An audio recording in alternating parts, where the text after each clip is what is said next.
name is Chinazol Cynthia Ogo. I am your host of this conversation and also the founder of Ensure Your Marriage Community. Ensure Your Marriage Community. Okay, in case you're wondering who we are, we're a community of believers who are driven by the desire to build kingdom marriages that will last. And we are committed to learn God's higher ways and gain his thoughts about relationships and marriage. Our vision is to be this global movement of what I call kingdom marriage ambassadors across different continents of the world, and who are determined to go do marriage and relationship God's way, and they're armed with a strong body to use their marriages as a platform to fulfill God's kingdom agenda. And we're on this mission to raise a tribe of spirit-filled men and women who are propelled by their close walk with God and their minds renewed in the Word. And they will further preach this gospel of kingdom marriages with words and with their own unions. I'm going to write on that mission statement where I said that this tribe of spirit-filled men and women will further preach this gospel of kingdom marriages in words and with their own marriages. So when we talk about being a kingdom marriage ambassador, it goes beyond putting a fancy picture in a frame, just like we did a few days ago. And don't get me wrong, that is beautiful. That was fantastic. I totally loved it, but it's much, much more than that. So when you talk about being an ambassador,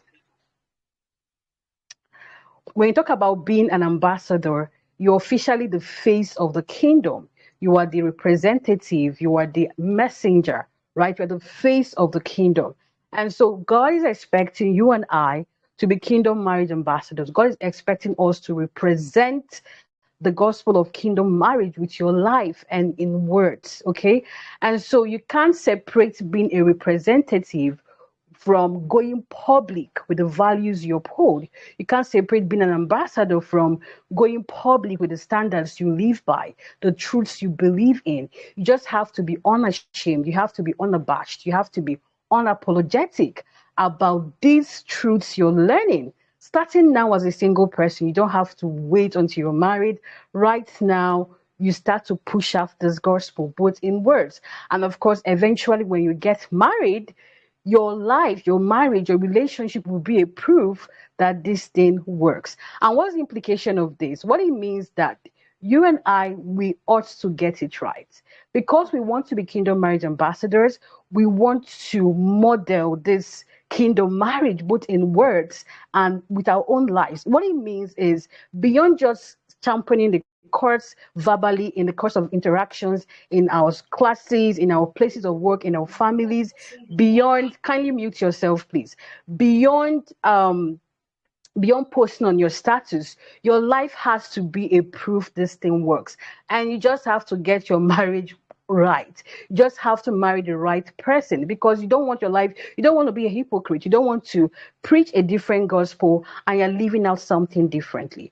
And so it only lies on you to get it right. That's what it means to be a kingdom marriage ambassador. So you spread the word by telling your stories.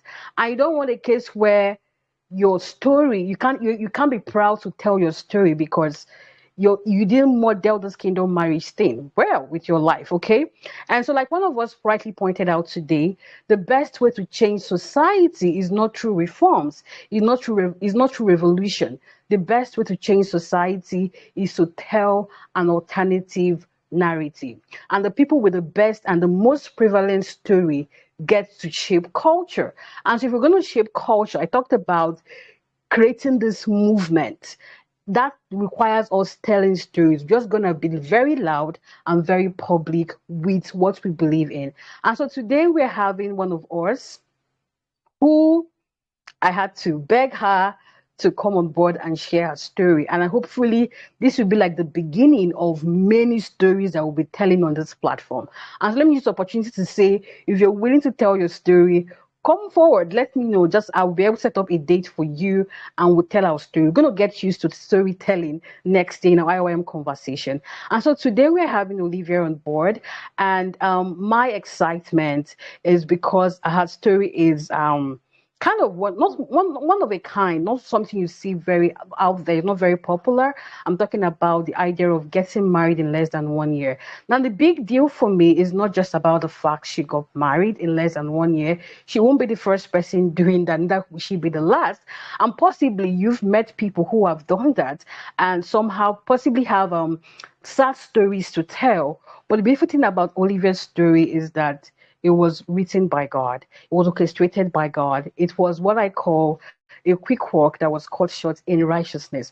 I know you must have heard me say that phrase a lot of times if you've been on this platform for a while. And so when we say a quick walk cut short in righteousness, righteousness means alignment with God. And so it's not just about any speedy stuff, just something you did quickly and that was it. It was cut short in righteousness. It was something that happened quickly, but it was still in alignment with God's will. It was in alignment with God's agenda. And so we're having her today. I love Olivia so much. I met her in 2020 and she's such a beautiful soul. She's beautiful facially and she has a beautiful soul. I've interacted with her a couple of times and I'm so proud of her. I also know her husband as well, so I was excited about her union, and I can't wait to have her on board. And so, Olivia, the best you need to know about her, she's a nurse currently in the UK, and she's married. So, hopefully, when she comes on board, she'll tell us more about herself. And yeah, Olivia, are you ready?